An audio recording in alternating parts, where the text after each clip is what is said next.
Environmental activists trying to roll back investment in fossil fuels have been targeting local institutions such as colleges and universities. A new campaign targets an institution that many of us view as a bright light of environmental awareness, the New England Aquarium. To tell us about the divestment petition being sent to the Aquarium's trustees is a research fellow with the Better Future Project, Jordan Mudd. Thank you very much for being with us, Jordan. It's a pleasure to be here.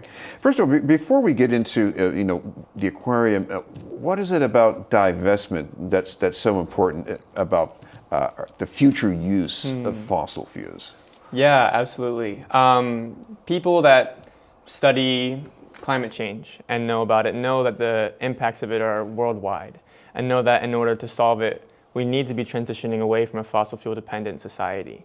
And part of what that means is to really expose the industry for their harmful practices and encourage local institutions to take a step and say that we're not going to profit off of the industries that are mostly responsible for climate change. Well, of course, the Aquarium is an institution that you can't even go there without thinking about climate change and sea levels and threatened species.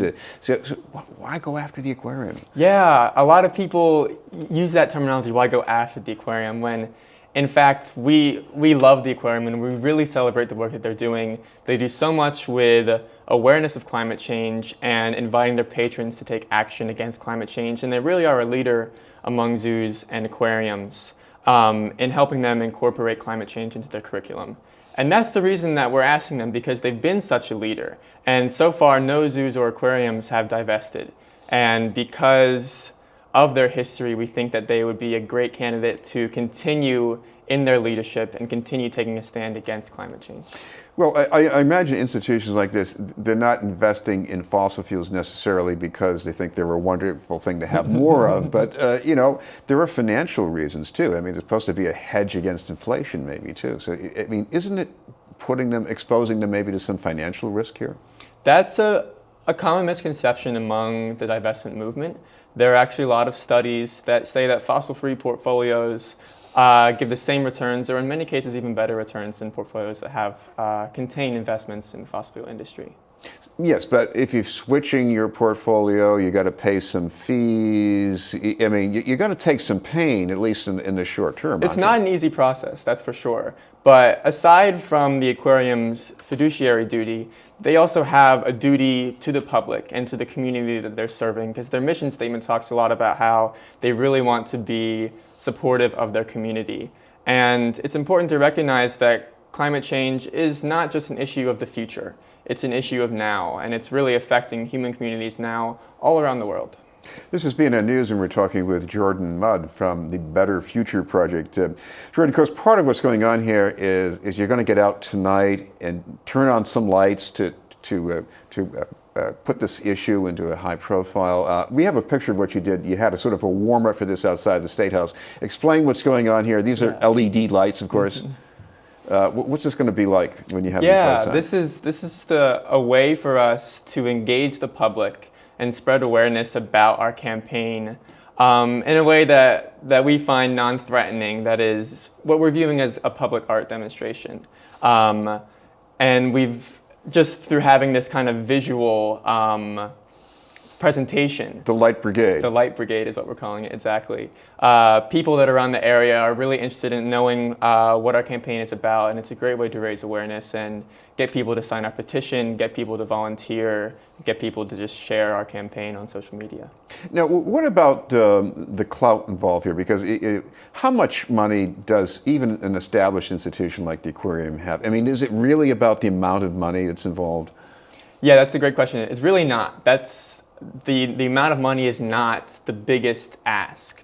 The ask and the whole point of divestment is that we need to create a culture that exposes the fossil fuel industry for their bad practices. A big hindrance to progressive policies being passed through legislation is the fact that fossil fuel industries are donating a lot of money to campaigns and to politicians. And a big way that institutions can help combat that is through divestment. They are creating a culture and taking a stand against the industry, which will help to influence politicians that if you're going to receive fossil fuel money, you're going to be viewed as immoral or unethical.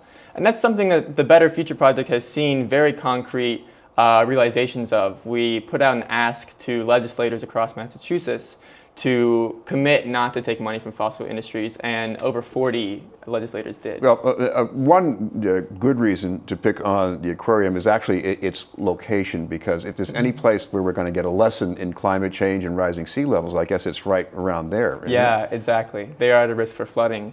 And it's not just that. It's I mean, risk for flooding is a thing that we focus on a lot when we talk about climate change implications, but also something that isn't focused on is the amount of increase in heat waves, increase in droughts, which is causing displacement of people all across the world. That's why the refugee crisis is such a big issue.